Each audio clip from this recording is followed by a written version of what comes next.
Pertama-tama, Assalamualaikum warahmatullahi wabarakatuh. Selamat datang di Masterclass Hazanah Hutan dengan tema teknologi terkini yang bisa membantu kita menjadi penjaga alam. Perkenalkan, saya Hani dari tim komunikasi WR Indonesia yang hari ini akan menjadi MC sekaligus moderator. Sebelum acara ini dimulai, ini adalah masterclass keempat dari rangkaian kegiatan masterclass Hazanah Hutan yang pertama, kedua, dan ketiga sudah berlangsung di beberapa hari kemarin. Jadi ini adalah masterclass terakhir yang semoga bukan yang terakhir banget ya. Jadi nanti kita mungkin akan ada kelas-kelas lanjutan di kesempatan yang lain. Tapi untuk kesempatan Hazanah Hutan kali ini adalah kelas yang terakhir. Sebelum dimulai, saya ingin menginfokan beberapa peraturan. Sebentar. Beberapa peraturan dalam webinar ini. Mohon maaf, saya coba share screen ya. Oke. Pertama-tama adalah pembukaan, dan setelah pembukaan ini akan ada pretest untuk tahu pengetahuan teman-teman sebelum nanti paparannya ada. Selanjutnya akan dilanjutkan langsung oleh paparan, lalu ke sesi tanya jawab, dan nanti terakhir akan ada kuis berhadiah. Jadi teman-teman jangan sampai kelewatan kuis berhadiahnya. Ini juga boleh diikutin sama teman dari WRI ya. Baik yang WRI maupun non WRI bisa ikutan. Nanti akan ada hadiah e-wallet sebesar 50.000. Lumayan buat beli takjil hari ini ya. Jadi hari ini kita akan kedatangan dua pembicara. Di sini ada, sebentar aku mau kasih spotlight buat dua pembicara kece hari ini. Ada Mas Fatir Muhammad selaku Product and Engineering Manager di WR Indonesia, dan juga ada Bang Ahmad Nasution yaitu Forest Research Analyst. Jadi hari ini kita akan belajar tentang platform-platform yang dikembangkan sama WR Indonesia yang mungkin teman-teman udah familiar, mungkin ada yang udah tahu, ada yang belum tahu, tapi mudah-mudahan yang belum tahu jadi tahu, dan yang udah tahu jadi ke-refresh lagi nih informasinya, dan mungkin ada fitur-fitur baru yang teman-teman nggak notice gitu. Em, Sebelum dimulai, ada beberapa peraturan ini supaya bisa berjalan lancar. Mau kasih tahu bahwa sesi ini direkam dan nantinya teman-teman bisa nonton lagi karena akan diupload ke YouTube. Selanjutnya, mohon untuk matikan mikrofon kalau acaranya sedang berlangsung, kecuali nanti di sesi tanya jawab, MC akan, kalau masih ada waktu, kita akan meminta teman-teman untuk menyalakan mikrofon jika ada pertanyaan. Tapi ketika ada pertanyaan di tengah-tengah sesi paparan, teman-teman kepikiran suatu pertanyaan, bisa langsung aja tulis di chat. Nanti kita akan bacakan di sesi tanya jawab. Em, Selanjutnya, tanpa berlama-lama lagi, kita masuk ke agenda pertama, yaitu pretest. Jadi, mohon bantuan teman-teman untuk, sebentar, masih loading. Oke, kelihatan kah? Bentar ya. Kelihatannya kayak apa nih?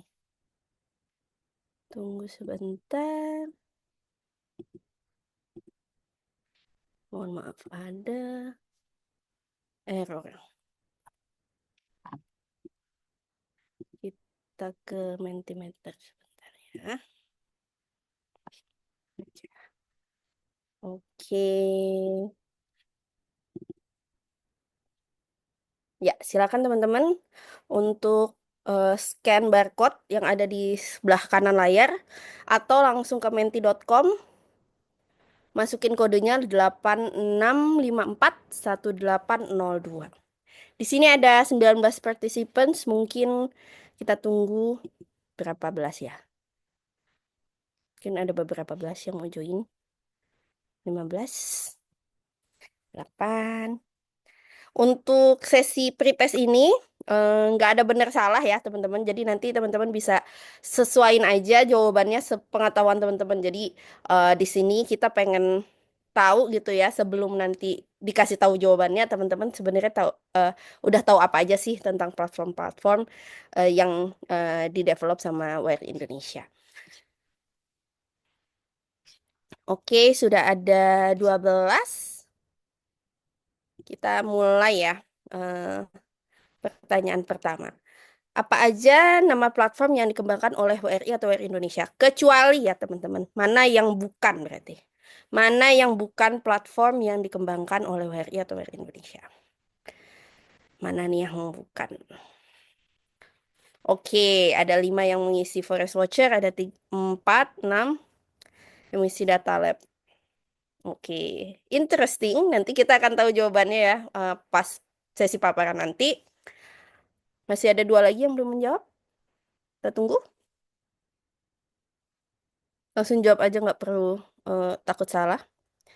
Next ya. Pertanyaan kedua, apa fungsi utama dari NBS Tool? Ini adalah yang nanti akan dijelasin juga. Fungsi utama NBS Tool dalam proses pengembangan proyek terkait nature-based solutions.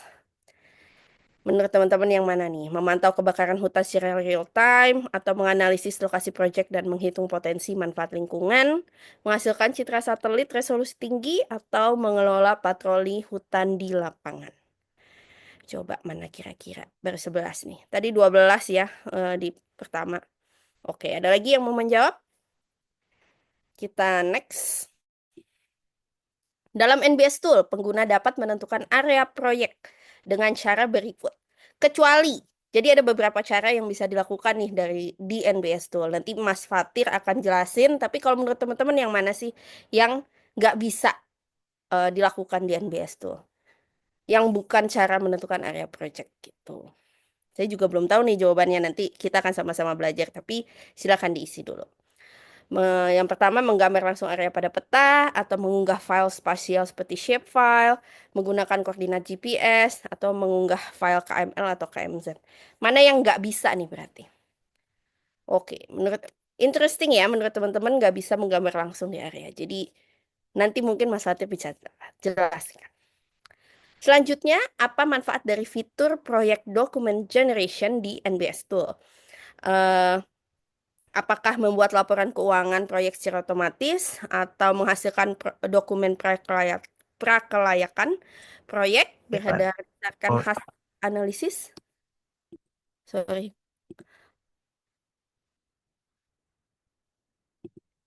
Atau mengirimkan notifikasi deforestasi kepada masyarakat lokal, atau mengganti proses sertifikasi karbon internasional. Oke. Selanjutnya, apa fungsi utama dari platform Global Forest Watch? Mungkin ini platform yang paling established ya, karena udah cukup lama, lebih dari 20 tahun kalau nggak salah. Jadi mungkin teman-teman banyak yang familiar juga. Kira-kira fungsi utamanya apa sih dari Global Forest Watch ini? Apakah mengelola data kawasan hutan, memantau kondisi hutan dengan peta interaktif, mengunduh citra satelit, atau membuat peta kehutanan? Oke. Oke, udah 13. Aku next. Pertanyaan selanjutnya, lapisan data apa yang menunjukkan area yang kehilangan tutupan pohon sejak tahun 2001? Apakah lapisan data tutupan pohon, kehilangan tutupan pohon, peringatan deforestasi terpadu, atau data konsesi? Kira-kira yang mana nih? Wah, semuanya sama. Apakah benar atau semuanya salah? Nanti kita akan tahu jawabannya ya. Bisa ngobrol sama Ahmad. Nanti Ahmad akan paparan lebih lanjut. Selanjutnya, pertanyaan selanjutnya adalah, pada platform GFW, fitur analisis digunakan untuk apa nih kira-kira? Apakah mengedit citra satelit, mengganti bahasa platform, menganalisis data pada area tertentu di peta, atau mengedit batas administrasi wilayah? Kira-kira yang mana? Oke, wah 14/15 nih yang ikut. Oke, kayaknya ini pertanyaan terakhir kalau nggak salah. Oke. Demikian pretestnya teman-teman, makasih banyak untuk 15 partisipan yang ikutan join di pretest. Sekarang langsung masuk aja ke sesi paparan. Aku mau kasih langsung ke Mas Fatir dan nanti dilanjut sama Ahmad. Silakan Mas Fatir. Oke, terima kasih Kak Hani. Selamat sore teman-teman. Semoga kita semua dalam kondisi sehat selalu ya. Dan juga terima kasih juga kepada teman-teman yang sudah meluangkan waktu sore ini untuk bergabung pada sesi terakhir Masterclass Khasana Hutan pada hari ini. Perkenalkan kembali, nama saya Fatir. Saya adalah Manajer Pengembangan Produk Digital dan juga Infrastruktur di Data Lab Indonesia, WRI Indonesia. Pada sesi sore ini, saya dan juga Bang Ahmad akan memperkenalkan beberapa platform yang dibangun oleh WRI dalam mendukung proses analisis, perencanaan, dan juga pemantauan manfaat lingkungan. Platform yang akan kita coba bahas hari ini itu ada NBSO, ada Global Forest Watch, dan juga ada Forest Watcher. Nah, sebelum kita masuk ke dalam demo, saya ingin mengajak teman-teman itu untuk eh, gimana saya bisa memperlihatkan screen saya semuanya.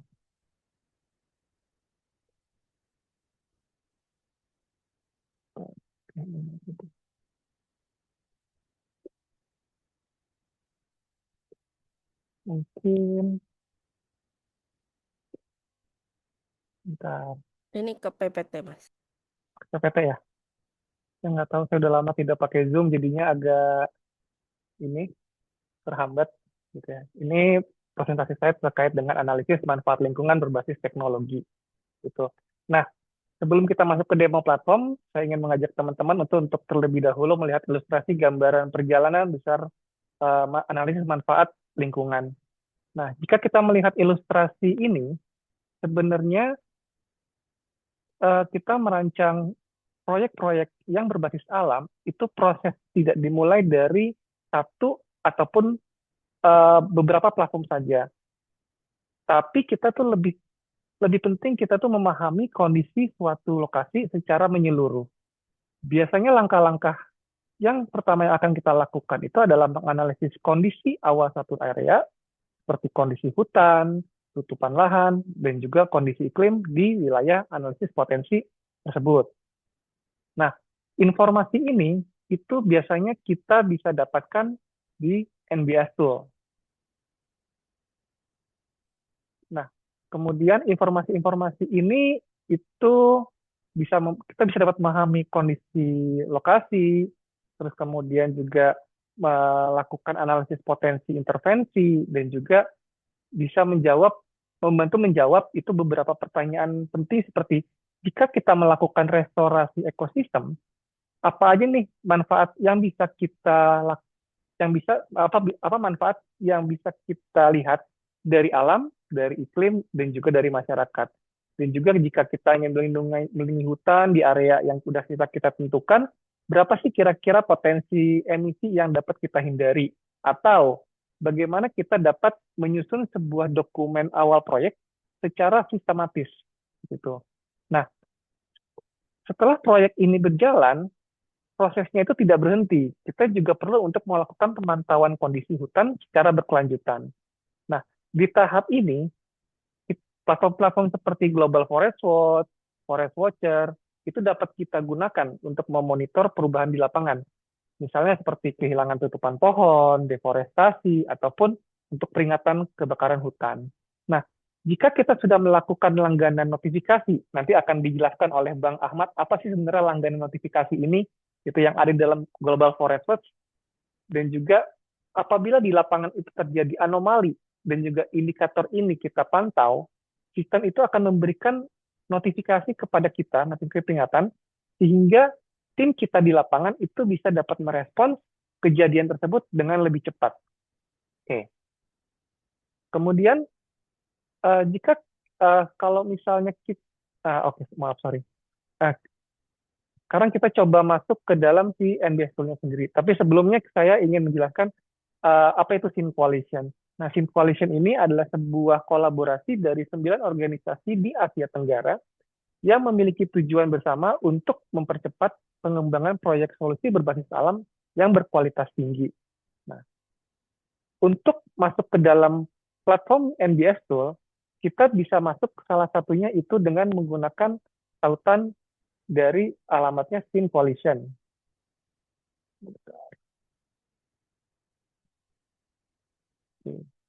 Nah, di dalam website Sim Coalition, kita bisa melihat di sini di menu yang atas itu kita ada Memberuduk, tulisan Mas. NBS Tool. Ya, oke. Nah, nanti secara langsung itu akan di redirect ataupun diarahkan ke alamatnya NBS Tool, nbstool.simcoalition.org.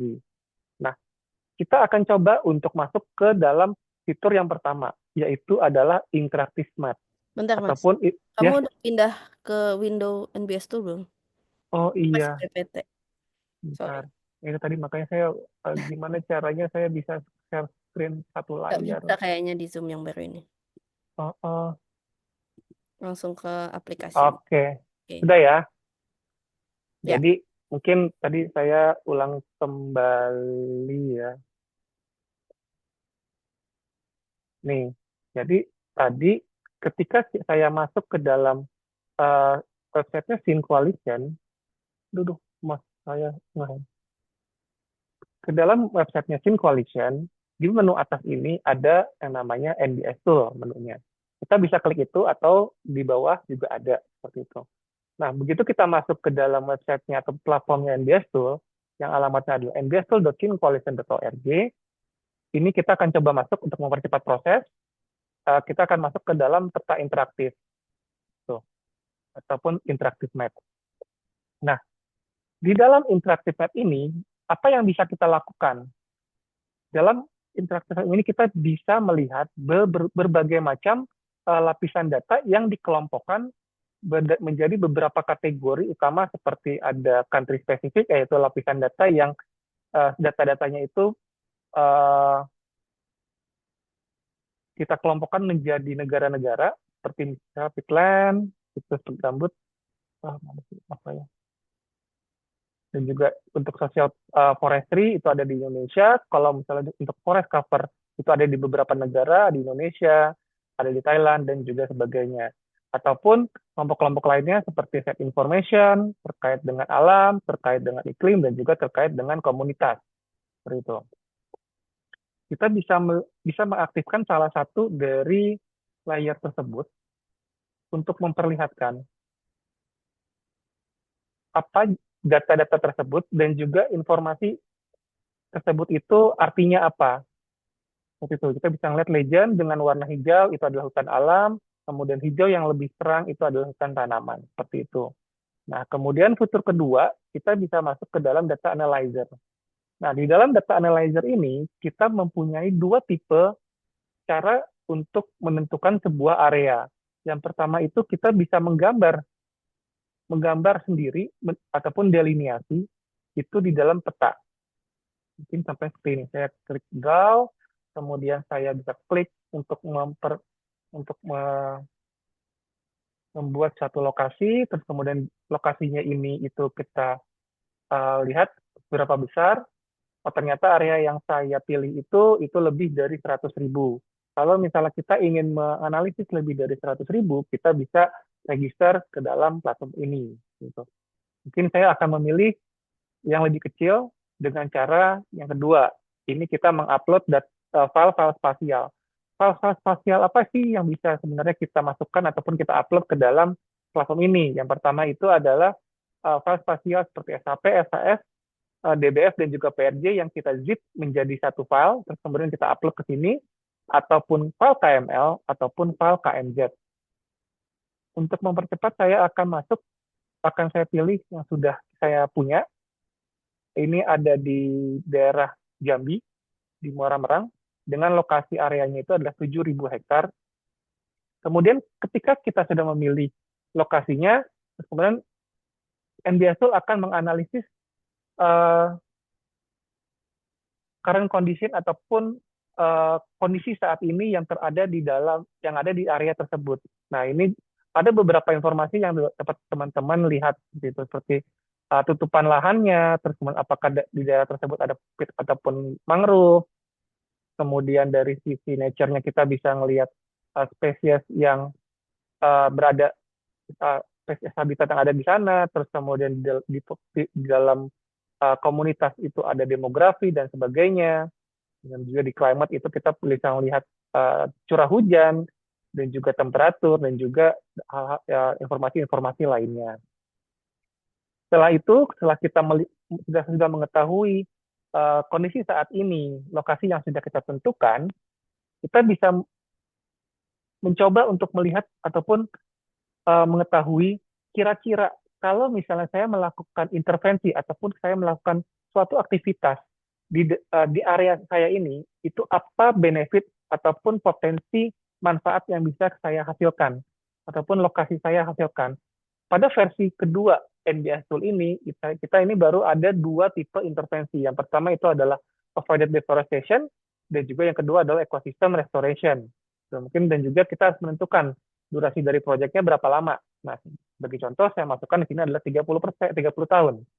Nah, kemudian setelah kita memberikan informasi intervensi apa yang ingin kita lakukan dan juga memasukkan berapa lama proyek tersebut akan dilakukan, sistem akan menganalisis dan kira-kira akan memberikan potensi manfaat apa saja apabila kita melakukan intervensi tersebut. Seperti ini. Misalnya di dalam alam, kita apabila kita melakukan avoided deforestation selama 30 tahun, kira-kira ada 2.000 hektar potensial spesies habitat itu akan bisa kita conserve seperti itu. Dan juga kalau dari sisi iklim, ternyata kalau kita melakukan natural regeneration, ternyata ada 1 juta ton CO2 ekuivalen yang bisa kita akumulasi selama durasi 30 tahun. Nah, kemudian informasi-informasi ini itu juga bisa kita ekspor ataupun kita juga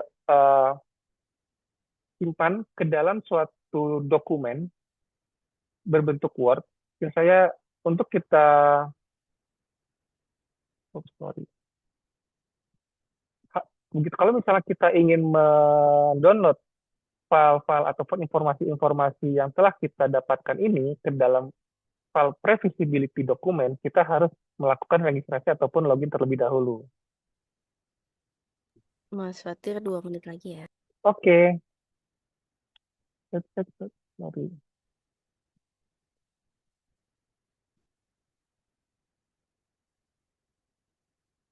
Oke. Kemudian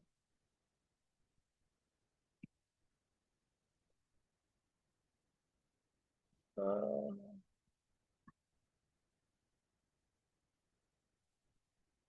ya saya lupa ini.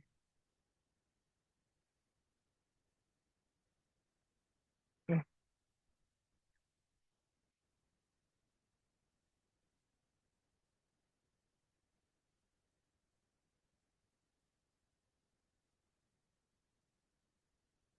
Oke. Kalau kita coba generate filenya, kemudian kita coba download,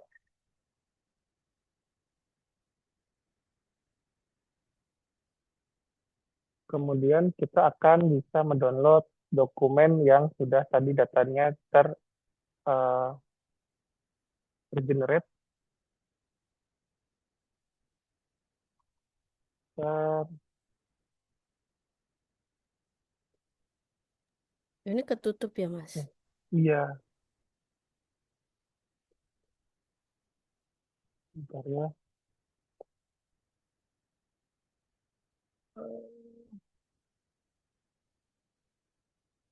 Mana sih zoomnya? Maaf, satu lagi. Saya mau ngeliatin dokumennya. Oh, ternyata yang dia. Word saya ngehang. Ya, mungkin segitu dulu aja yang bisa saya sampaikan. Nanti kalau misalnya ada pertanyaan lebih lanjut, eh, silakan. Saya kembalikan ke Bang Ahmad. Terima kasih. Terima kasih Mas Fatir, terima kasih juga Mbak Hani. Assalamualaikum warahmatullahi wabarakatuh. Selamat sore semua. Saya akan melanjutkan ya mengenai platform yang biasa kita gunakan untuk pemantauan hutan. Di sini akan fokus kepada Global Forest Watch dan juga Forest Watcher. Iya. Ah, Mungkin rekan-rekan eh, pernah ya mendengar GFW atau Global Forest Watch atau bahkan sekarang sudah ada yang menggunakan. Nah, ini akan saya sampaikan sedikit konteksnya karena kita akan mencoba platform, mendemokan platformnya setelah ini. Jadi memang mungkin bagi yang belum mengenal atau belum tahu sama sekali, ya Global Forest Watch itu adalah platform yang memang rancang untuk pemantauan hutan karena memang datanya juga transparan dan juga kita bisa analisis secara mudah dan juga menyediakan base map atau peta dasar yang memang memudahkan pengguna tanpa punya skill GIS atau punya skill pemetaan yang mungkin eh, memadai ya. Jadi ini sangat relevan untuk teman-teman dan kita sudah lebih dari 10 tahun mengembangkan ini dan tentunya sampai saat ini juga ada fitur-fitur dan juga fungsi-fungsi serta dataset yang baru. Kita juga sudah banyak bermitra dengan lembaga-lembaga di global dan juga di nasional dan mungkin bagi yang belum tahu ini ada 4 tipe sebenarnya Global Forest Watch yang akan kita coba nanti adalah Gateway Flagship dan ada aplikasi mobile turunannya itu Forest Watcher yang memang difungsikan atau dimanfaatkan khusus untuk lapangan karena memang fungsinya akan lebih sedikit dari Global Forest Watch dan tentunya ini akan sangat berguna karena bisa dipakai secara offline. Dan tentunya ada Gateway Pro yang memang ini dimanfaatkan untuk private sector dan ada Gateway Map Builder yang dapat mengkombinasikan data-data yang ada di Gateway dan juga data-data yang kita miliki. Jadi memang untuk GFW sendiri, kita dapat memanfaatkan data peringatan dininya, mau itu peringatan dini deforestasi, atau titik api, atau juga data-data lainnya yang memang kita manfaatkan. Aksesnya gratis, datasetnya juga resolusi tinggi, kita bisa memanfaatkan citra satelit sebagai visual untuk membantu melihat pola-pola yang ada, dan cakupannya global, jadi bukan hanya di Indonesia saja ya. Dan juga data-data yang kompleks yang mungkin sulit dimengerti sekarang makin mudah dimengerti dengan adanya GFW. Dan ini mungkin beberapa gambaran terkait data-data. Jadi di GFW sendiri dia mengkategorikan data-data tersebut menjadi perubahan hutan, tutupan lahan, penggunaan lahan, iklim, dan juga keanekaragaman hayati. Dan bisa rekan-rekan lihat di sini, ini adalah perbandingan antara citra satelit dan juga peringatan deforestasi yang memang bisa kita manfaatkan untuk melihat perubahannya, untuk memastikan benar atau tidaknya. Dan memang fitur kuncinya adalah salah satunya adalah karena bisa memanfaatkan base map dari Landsat dan juga Sentinel yang mungkin bagi yang belum mempunyai kemampuan JS itu akan sangat sulit memperoleh data ini. Tapi dengan adanya GFW ini sangat mudah karena hanya tinggal mengaktifkan fungsinya saja, kita dapat melihat secara real time dan juga terupdate sampai saat ini data Landsat dan Sentinel-2 seperti yang di sebelah kiri untuk melihat pola-pola yang ada. Dan tadi seperti yang sudah disampaikan, kita punya fungsi subscribe yang bisa memberikan informasi terbaru kepada email pengguna, apakah di dalam areanya ada titik api, ada perubahan lahan, atau ada rangkuman secara bulanan. Jadi ini bisa diakses dengan menyimpan area tersebut terlebih dahulu di akun MyGFW. Dan ini beberapa data yang ada di GFW, data peringatan, ada penambahan yang terbaru yaitu These Alerts yang mendeteksi perubahan pada seluruh tipe vegetasi dan sebelumnya yang namanya Integrated Deforestation Alerts sekarang sudah berubah menjadi Global Integrated Disturbance Alerts karena sudah mengkombinasikan 4 data saat ini. Dan perlu teman-teman ketahui, jadi terminologi deforestasi yang digunakan oleh GFW dan juga Indonesia berbeda. Dan GFW tidak membedakan adanya kawasan hutan, adanya perkebunan, atau itu hutan alam, atau itu hutan sekunder. Semua bentang alam yang masuk ke dalam kriteria biofisiknya ketika itu hilang, itu akan terdeteksi sebagai kehilangan tutupan pohon atau deforestasi yang ada di GFW. Jadi perlu ditekankan bahwa terminologi deforestasinya berbeda, jadi tidak memandang kawasan hutan, tapi memandang seluruh satu kesatuan biofisik. Nah, ini data kehilangan tutupan pohon contohnya akan seperti ini, ada grafik, dan ini cara tahunan berbeda dengan data peringatan deforestasi yang sebelumnya, yang memang kita tidak sarankan untuk menggunakannya lebih dari 6 bulan ke belakang. Dan memang sumber data GV dari satelit dan unit analisis GV adalah pixel dari global, kita mencoba menerjemahkan itu ke dalam satuan-satuan pixel yang memang ini bisa dimanfaatkan oleh pengguna untuk melihat dari mulai luasan dan juga trennya seperti apa.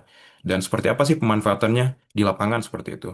Nah, mitra kita biasanya memanfaatkan ini dari mulai analisis dari desktop, dari GFW, kemudian menerjemahkannya atau melanjutkannya ke Forest Watcher, dan tentunya mendatangi lokasi yang ada dan melaporkannya. Jadi, seperti itu saja pengulangan-pengulangannya. Jadi, ini sangat berguna ketika ada peringatan yang memang ingin kita datangi untuk mencegah deforestasi yang lebih luas. Dan ini contohnya di Aceh, eh, salah satu lembaga lokal, Forum Konservasi Loser bersama KPH, melihat adanya peringatan RAT, dan ini mereka mendatangi lokasi dan benar terjadinya illegal logging di hutan produksi. dan kita juga sudah bekerja sama dengan pemerintah, CSO, dan kelompok masyarakat adat, kelompok perhutanan sosial, dan banyak sekali sekarang yang sudah memanfaatkan platform ini maupun aplikasi Forest Watcher karena kita sudah melatih lebih dari 400 orang, bekerja sama dengan lebih dari 50 lembaga, dan berkolaborasi di lebih dari 11 provinsi di seluruh Indonesia. Dan ini mungkin jika teman-teman ingin mencoba Global Forest Watch, silakan diketikkan bisa GFW atau Global Forest Watch atau diketikkan lengkap alamat websitenya. Nah, sebelum kita demo, saya ingin menjelaskan sedikit terkait Forest Watcher ya, bagi yang belum pernah mendengar. Jadi Forest Watcher ini aplikasi yang memang tersedia di mobile, mau itu App Store maupun itu di Google Play, jadi Android dan iOS bisa tersedia, dan ini bisa dimanfaatkan secara offline untuk kita ke lapangan, sehingga memungkinkan patroli yang dilakukan ke lapangan itu dilaksanakan dengan mudah seperti itu. Jadi bisa mendatangi lokasi, bisa melaporkan, dan juga bisa menggambar AOI. Dan ini salah satu hasilnya dengan lembaga lokal di Aceh, dengan HK, FK, dan KPH, mereka mendatangi lokasi dan menemukan adanya illegal logging, di Papua, Gakum juga memanfaatkan ini untuk patroli di lapangan, dan kelompok perhutanan sosial di Aceh juga memanfaatkan ini untuk mengamankan wilayahnya. Jadi ini akan sangat berguna sekali untuk dilakukan di lapangan, apalagi di daerah yang tidak ada sinyal, karena bisa dimanfaatkan offline. Ini salah satu fungsinya, dan ini cari lebih tahu lagi jika ingin lebih tahu nanti. Dan terima kasih, saya akan coba untuk mendemokan ya Global Forest Watch. Jadi jika rekan-rekan landing atau masuk ke halaman utamanya akan tampil seperti ini. Dan ini bisa diganti bahasanya mungkin ya, bahasa Indonesia jika sangat sulit. Dan fitur utama di sini adalah peta interaktif yang ada. Jadi bisa diklik di sini, akan tampil peta secara global dan lapisan-lapisan secara default, secara bawaan akan tampil seperti ini. Nah, ini adalah layer namanya. Dan ini panel sebelah kiri ini adalah kategori-kategori data tadi yang memang hanya beberapa data yang kita tampilkan tadi ya, di sini terlihat semua. Jadi teman-teman bisa mengatur periodenya dari mulai sampai kapan hingga kapan, mengatur transparansinya, dan juga bisa mengatur jika data tersebut adalah kustomisasi untuk mengatur datanya, contohnya menampilkan tree cover loss dengan kepadatan kanopi seperti apa. Jadi setiap data punya keunikannya masing-masing, punya kustomisasi yang masing-masing, jadi teman-teman bisa lihat. Di sini adalah data terbaru, Global Integrated Disturbance Alerts, dan ini bisa kita pilih datanya satu persatu mau pakai apa. Jadi kalau Global Integrated Disturbance Alerts, dia menyatukan 4 sistem menjadi satu sistem, dan ini memang update-nya harian, jadi sangat baik untuk pemantauan. Kita bisa mengatur periodenya, atau hanya menampilkan peringatan dan kepercayaan tertinggi. Jadi seperti itu, dan di sini kita juga bisa melihat ya, dari tadi bisa melihat bagaimana, mungkin kita ambil contoh di Bengkulu, kita bisa langsung menganalisis lokasinya, karena ini ada fitur analisis untuk menganalisis data, kita bisa pilih analisis pada bentuk batas-batas politik, cekungan sungai, kawasan sungai. Nah, ini batas politik biasanya batas administrasi. Kita akan coba salah satu, misalnya di sini, Lubuk Linggau. Nah, kita bisa langsung analisa. Nah, langsung kita analisa dan akan muncul seperti ini ya. Ini tergantung dengan layer yang kita aktifkan. Jika kita aktifkan layer yang lain, misalnya tutupan lahan, dia akan muncul tentunya layer yang lain untuk menampilkan informasinya. Jadi untuk lengkapnya, teman-teman bisa klik di dashboard sebenarnya. Jadi dashboard ini akan menampilkan secara lengkap informasi yang ada di lokasi Lubuk Linggau di Sumatera Selatan seperti ini. Nah, di sini juga mengelompokkannya dari rangkuman, tutupan lahan, perubahan hutan, kebakaran, dan iklim. Kita sebenarnya juga bisa menggambarkan lokasi seperti yang ada di NBS Tools. Kita juga bisa mengupload dengan cara mengklik yang sebelah sini, gambarkan atau unggah gambar. Nah, kita bisa mulai menggambar di sini. Kita bisa menggambar lokasi kecil saja sebagai contoh. Dan di sini akan melakukan analisis langsung. Nah, sama seperti NBS Tools, dia akan menampilkan juga seperti tadi. Dan ini bisa disimpan di GFW saya, tapi perlu login terlebih dahulu. Jadi memang dia akan minta login. Kalau belum membuat akun, silakan buat akun. Bisa dengan Google ataupun bisa dengan area yang lain. Jadi bisa kita tambahkan di sini. Ini misalnya sekitar Sumatera. Dan ini bisa di tag. Ini email yang untuk kita masukkan nanti. Emailnya akan otomatis terisi. Dan ini yang tadi subscribe. Jadi dia akan memberitahu melalui email apabila ada setelah api terdeteksi. Nah, ini ada perubahan atau ringkasan bulanan, dan kita bisa pilih bahasanya menjadi bahasa Indonesia. Lalu kita simpan. Nah, setelah kita simpan, dia akan tersimpan di area saya. Jadi kita bisa banyak menyimpan area di sini dan area-area ini itu akan terhubung langsung dengan Forest Watcher. Jadi teman-teman mungkin akan melihat bahwa jika ditambahkan di sini login dengan Forest Watcher, dia akan areanya akan terhubung. Tapi dalam tanda kutip, jika area tersebut melebihi kapasitas dari Forest Watcher, maka dia akan tidak tampil. Nah, jadi kita bisa menganalisis area-area seperti itu dan tadi juga kita bisa menampilkan base map citra satelit di sini. Nah, jadi kita menyediakan citra Landsat 8 dan juga Sentinel-2. Kita bisa pilih periodenya 6 bulan dan kita bisa mengatur presentasi tutupan awannya. Lalu dia akan menarik data dari Landsat dan juga Sentinel dan ini memang perlu jaringan internet yang cukup cepat ya karena dia akan menarik banyak eh, base map yang memang tersedia selama 6 bulan ke belakang dan juga 75% tutupan awan maksimal. Jadi tergantung yang kita pilih. Contohnya seperti ini. Nah, kita akan coba matikan terlebih dahulu layernya untuk melihat base mapnya.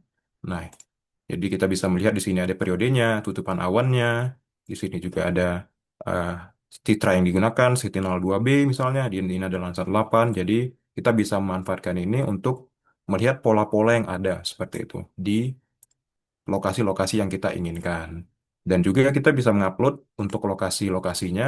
Di sini ada pilih select letakkan berkas data poligon dan tentunya teman-teman bisa melihat di sini unggah bentuk custom, jadi tidak disarankan untuk lebih dari 1 mega karena tidak bisa. Dan ini kalau dia shapefile dia harus di zip, bisa di unzip kalau dia CSV, JSON, GeoJSON, KML, dan KMZ.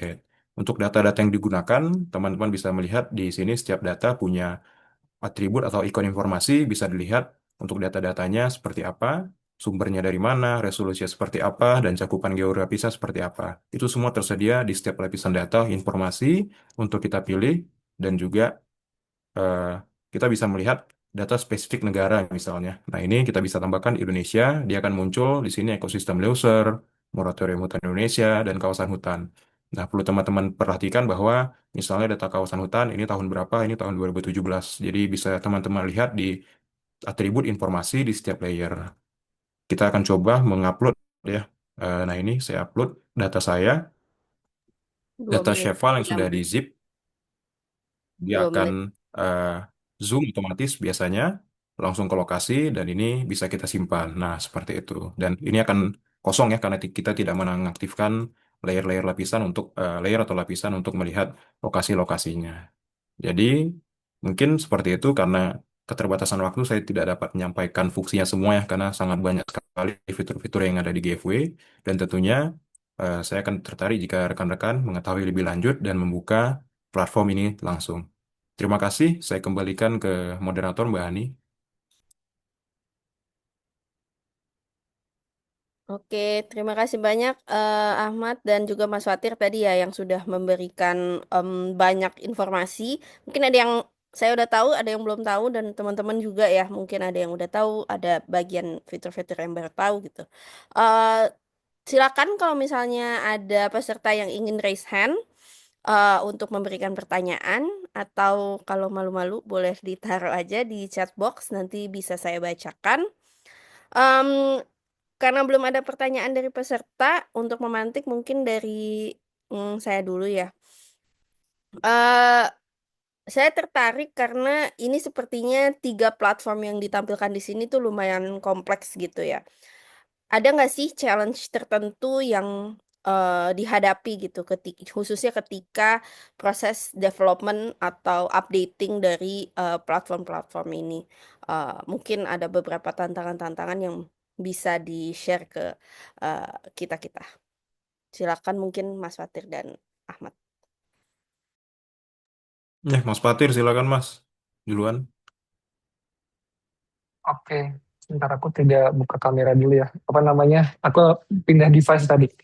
Ah, oke. Jadi sebenarnya tantangan paling besar yang sering banget kita hadapi itu adalah dari sisi datanya, gitu.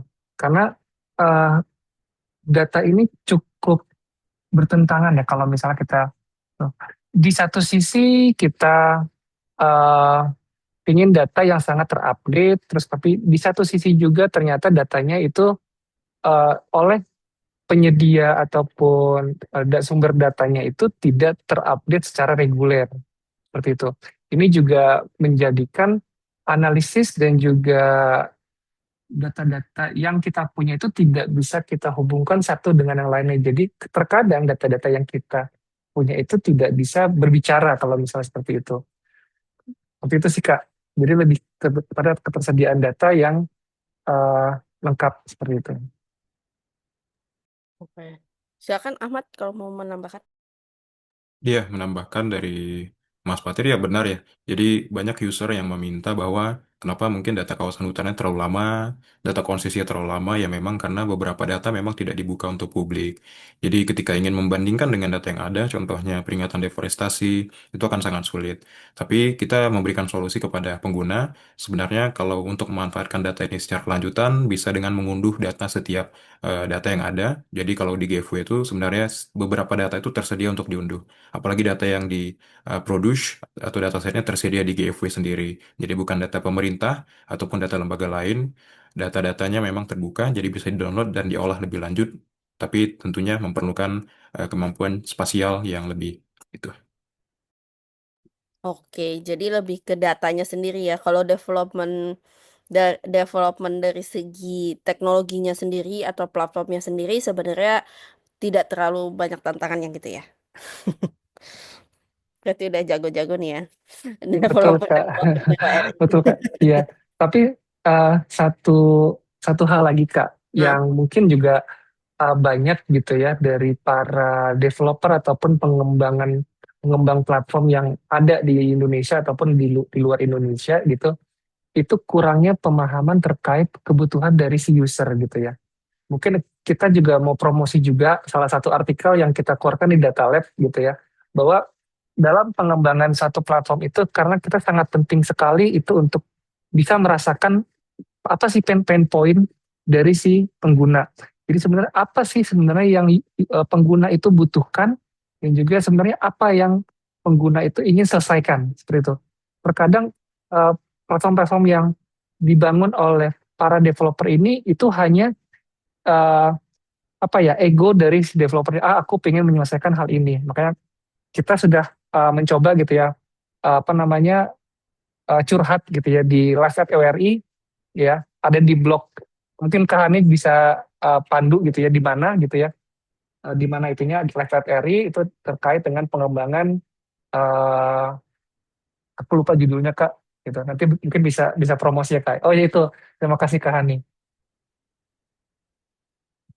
ya, jadi di artikel ini Mas Fatir dan juga Abdan ya dari tim Data Lab juga cerita di balik layarnya seperti apa sih mengembangkan platform yang mungkin dampaknya bisa lebih bermanfaat gitu ya daripada sekadar membuat platform jadi habis itu manfaatnya kurang gitu.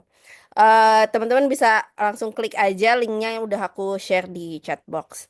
Mungkin dari situ nih karena silakan teman-teman kalau ada yang mau raise hand. Kalau belum ada, aku mau lanjut ada pertanyaan. Nyambung sih dari yang tadi gitu ya. Sebenarnya ada nggak sih cerita-cerita real change atau manfaat nyata gitu ya, ada yang atau perubahan nyata gitu di lapangan yang yang kontribusinya didapatkan dari platform-platform ini.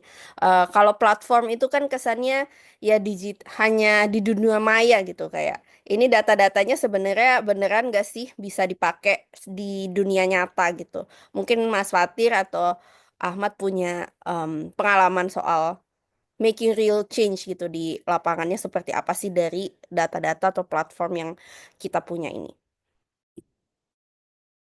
Ya, mungkin saya duluan ya, Mas Fatir. Ya, eh, sebenarnya untuk data ini tentunya banyak ya. Mungkin saya boleh bercerita di kabupaten intervensi kita karena itu langsung ya di Bulungan dan juga di Aceh dan serta juga di Siak Pelalawan seperti itu. Dan memang tidak langsung menggunakan Global Forest Watch, tapi data-data yang tersedia kita bisa download dan kita bisa unduh serta kita olah.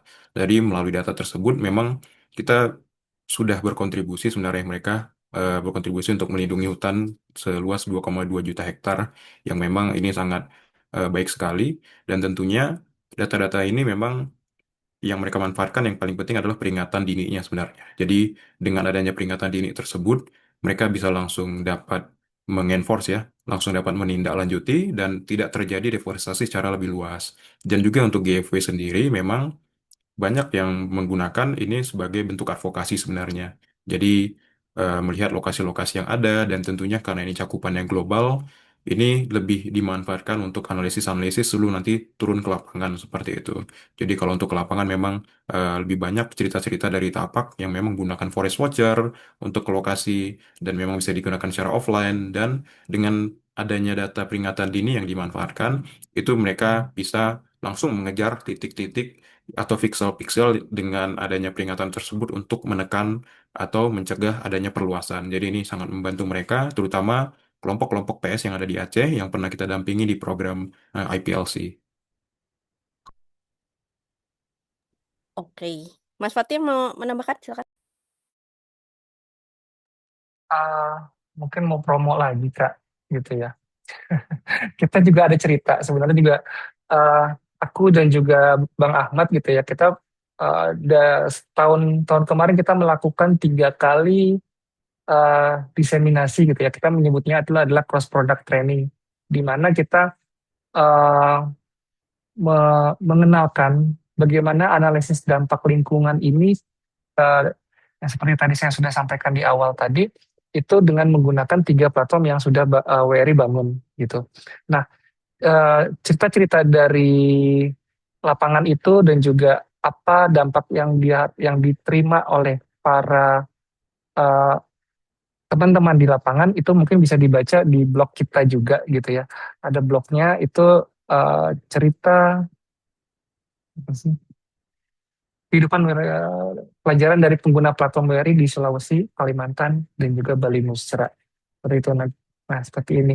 Mungkin di situ juga lebih terangkum ya gitu. Seperti itu Kak. Oke, jadi banyak testimoni-testimoni kali ya dari pengguna-pengguna yang benar-benar terbantu gitu sama platformnya. Apakah ada pertanyaan dari rekan-rekan yang mau raise hand? Belum ada? Atau mau di chat? Oke, kalau belum ada, aku mau, karena udah tinggal 9 menit nih ke waktu kita udahan, aku mau langsung lanjut ke sesi quiz sebentar ya. Aku akan siapkan dulu. Oke, teman-teman lah, jangan lupa siapkan device-nya. Aku share screen sebentar. Oke, sudah keluar. Oke, di sini teman-teman bisa masuk lagi ke menti.com dengan kode yang berbeda ya, beda sama yang tadi. Ini kodenya 27855665 atau langsung pakai QR code yang ada di layar. Nah, tebakannya ini harus cepet-cepetan. Semoga tadi ngeliatin detail-detail yang Mas Fatir dan juga Bang Ahmad jelaskan gitu ya. Semoga bisa eh, menjawab dengan lebih tepat. Terus jawabnya cepet-cepetan dan bisa dapetin hadiah. Hadiahnya ada e-wallet sebesar Rp50.000. Nggak banyak tapi lumayan lah ya buat jajan-jajan atau beli takjil.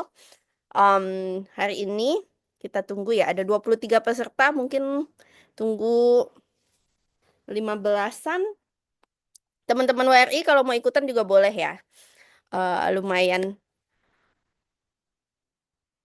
Kita tunggu. Masih 12. Ada lagi yang mau ikutan. Tunggu beberapa detik lagi ya.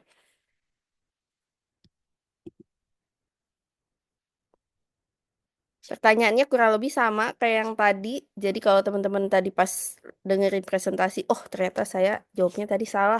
Nanti dibenerin nih di sini dan cepet-cepetan tebaknya. Oke, sudah 13 yang join. Aku mulai ya.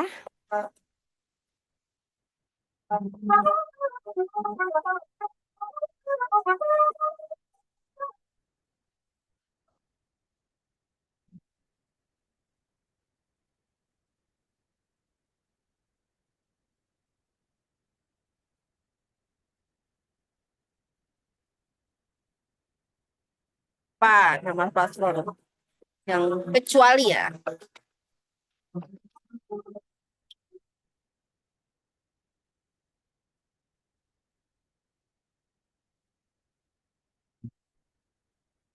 Masih ada yang salah.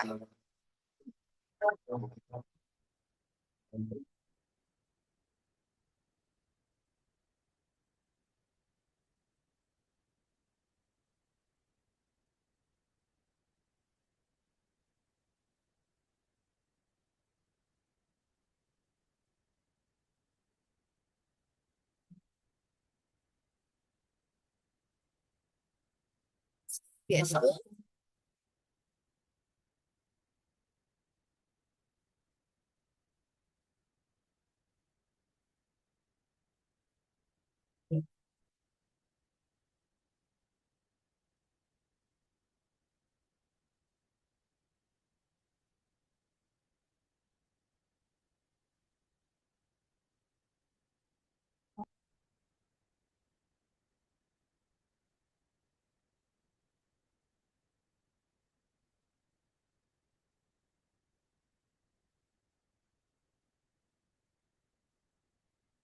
Ya, proyek dengan cara berikut. Kecuali ya, kecuali ya. Jangan terkecoh.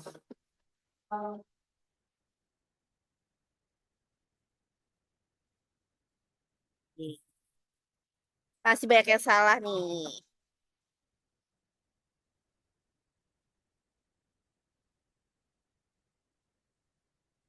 Kejar-kejaran.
Satu lagi ya. Terakhir.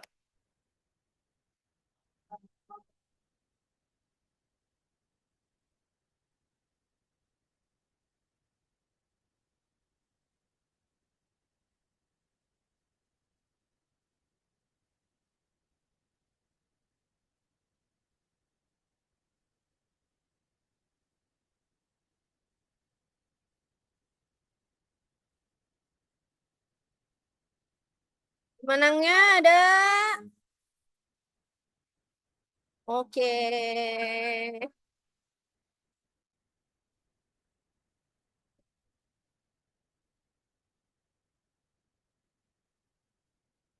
Oke, selamat kepada pemenang Cynthia. Cynthia ini eh, dia menang di Masterclass 2, 3, dan sekarang keempat. Tepuk tangan dulu dong. Keren banget Kak Cynthia. Berarti semoga bermanfaat ya buat eh, ilmu-ilmu yang didapetin. Keren banget tapi bisa cepet-cepetan 3 kali. Nanti aku akan hubungin lagi. Kemarin aku udah dapet kontaknya juga Kak Cynthia. Terima kasih banyak teman-teman semua. Hari ini seru banget, khususnya buat aku sendiri pun, walaupun udah lama gitu ya di WRI, udah sering nih dengar tentang GFW, tentang NBS Tool, tentang Forest Watcher juga. Tapi ada hal-hal yang baru aku dapetin hari ini gitu, informasinya. Makasih banyak untuk Mas Fatir dan Ahmad yang udah menyempatkan diri di sore-sore. Mungkin udah kruyuk-kruyuk ya perutnya, udah lapar, sebentar lagi buka puasa, sejam lagi lah kalau di Jakarta ya. Makasih juga buat teman-teman. Nah, sebelum ditutup, aku mau info lagi. Mungkin teman-teman udah terinform juga bahwa kita selain ada masterclass untuk Khazanah Hutan ini, kita juga ada kompetisi konten. Kalau yang ini nggak boleh ya untuk karyawan WRI. Jadi teman-teman bisa berbagi pengetahuan, pengalaman tentang hutan lewat lomba ini. Eh, Hadiahnya lumayan, ada 500.000 kalau nggak salah untuk pemenang. Detailnya ada di Instagram WRI atau bisa klik bit.ly/Hazanah Hutan 2026 atau bisa scan juga barcode yang ada di layar. Nah, ini tadinya akan ditutup hari ini, malam ini, tapi kita perpanjang 2 hari lagi, jadi masih ada waktu buat teman-teman yang mau bikin konten. Mungkin dari apa informasi yang didapetin hari ini atau di beberapa masterclass kemarin ada yang mau di-share gitu, itu bisa di-upload ke Instagram teman-teman dan berbagi informasinya ke teman-teman yang lain. Kurang lebih itu dari saya. Sekali lagi terima kasih banyak atas nama panitia dari Hazanah Hutan. Karena ini masterclass terakhir, makasih banyak untuk pembicara-pembicara masterclass dari 1, 2, 3, dan 4. Di sini kayaknya aku mau intip, tadi ada Kak Tasniah yang jadi pembicara di hari pertama. Terus ada Kak Lydia juga yang bantu jadi moderator di sesi kedua, ada Kak Gultom di moderator di sesi ketiga kemarin. Makasih juga teman-teman yang sudah join. Aku lihat ada beberapa nama yang join terus nih di masterclass, termasuk Kak Cynthia tadi yang 3 kali menang di masterclass. Eh Semoga di masterclass ini dan di kegiatan kampanye Hazanah Hutan keseluruhan bisa bermanfaat bagi teman-teman, dan yang penting juga bisa bermanfaat buat alam dan hutan kita, karena kita sebentar lagi tanggal 21 Maret akan memperingati Hari Hutan Internasional. Sekian dari saya untuk hari ini. Terima kasih banyak. Selamat menunggu berbuka puasa untuk teman-teman yang sedang puasa. Selamat beristirahat, selamat weekend, atau kalau misalnya udah pada mulai cuti hari Senin, selamat liburan, selamat Lebaran. Wassalamualaikum warahmatullahi wabarakatuh.